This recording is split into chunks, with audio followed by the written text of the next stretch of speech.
I'm sitting here in the car, engine off, windows slightly open. The sun sits high, warm, but not harsh in the car.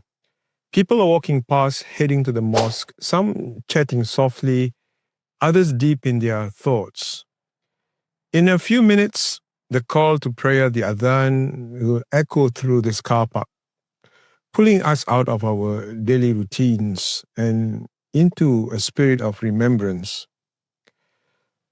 There's a verse that's been sitting quietly in my mind all week.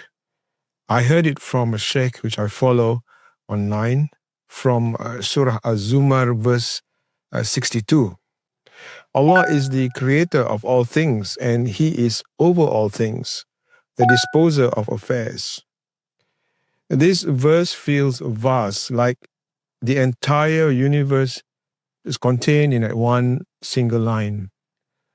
Allah is not only the one who brought everything into existence, but He is the one who sustains it, He balances it, and He holds it together, even when our lives feel scattered. It reminds me that everything from the orbit of the planets to the pulse in my wrist continues only by His command, only by His will. And that includes the chaos we see around us. The injustice, the wars, the pain and the suffering, none of it escapes His knowledge or His wisdom. My heart keeps going back to the people of Palestine and others around the world who are living through a living hell, living through oppression and fear.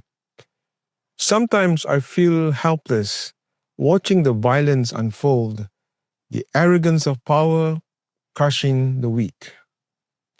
But then I remember this verse. He is the wakil. He is the maintainer over all things. That means He is watching, He is measuring and recording every act. Nothing is forgotten, nothing is missed out. The suffering of the innocent is not unnoticed.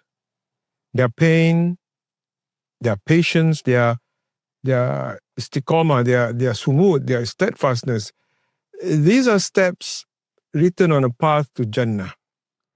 And for us, the observers, the verse asks something even harder.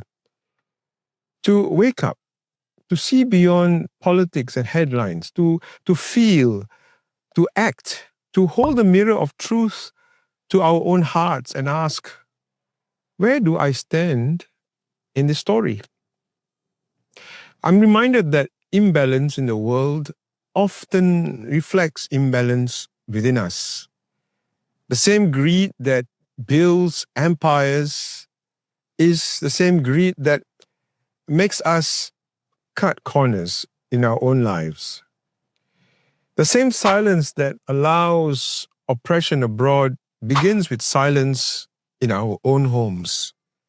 When we see wrong and we say nothing. As the adhan draws near, I tell myself three things.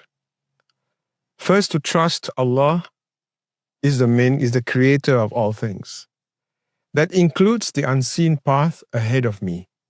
I can't control outcomes, but I can walk it with faith. Secondly, to act. Allah is a disposer of all affairs, but He tests us through our own effort. So I will move, give, speak truthfully, and stand for what is right.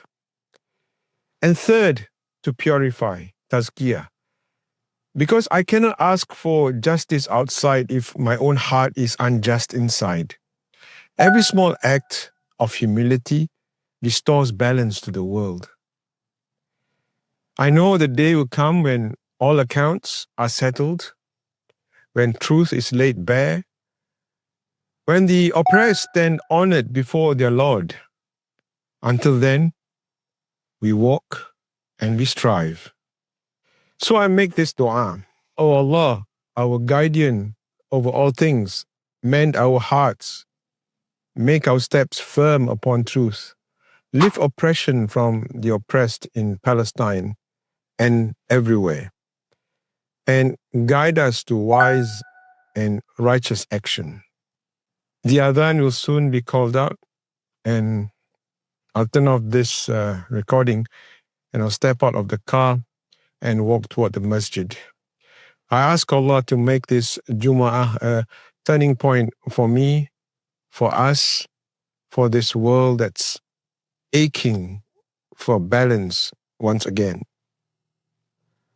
Jummah Mubarak.